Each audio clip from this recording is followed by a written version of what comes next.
ஒரு சபையில் இருக்கக்கூடிய விசுவாசிகள் கர்த்தருடைய பார்வையிலே அவர்கள் செம்மையானவர்களாய் இல்லாவிட்டால், அல்லது அந்த சபைக்கு அவர்கள் ஒழுக்கம் இல்லாதவர்களாய் அவர்கள் மாறி போனால், அந்த ஊழியக்காரன் அவர்களுக்காக ஏறெடுக்கிற ஜெபங்கள் கேட்கப்படாது என்று ஆண்டவர் சொன்னார். நீ அவர்களுக்காக ஜெபிக்காத. ஒருவேளை இங்க இருக்கிற அருமையான சகோதரிகள், இங்க இருக்கிற அருமையான சகோதரிகள் இந்த சபைக்கு நீங்க உண்மையா இல்லாம, அல்லது உங்க ஆவிக்குரிய வாழ்க்கையில நீங்கள் உண்மையா இல்லாம ஆண்டுடைய பார்வைகளுக்கு நீ பொல்லாப்பானது நீங்க செய்வீர்கள், ஆனால் ஊழியக்காரர் ஏறெடுக்கிற ஜெபங்கள் கேட்கப்படாது என்று ஆவியானவர் சொல்லுகிறார். Praise the Lord. நீ அவர்களுக்காக பரிந்து பேசாதே, அவர்களுக்காக நீ ஜெபம் பண்ணாதே.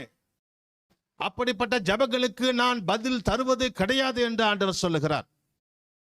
உங்களுடைய ஆவிக்குரிய வாழ்க்கை எப்படி இருக்கு?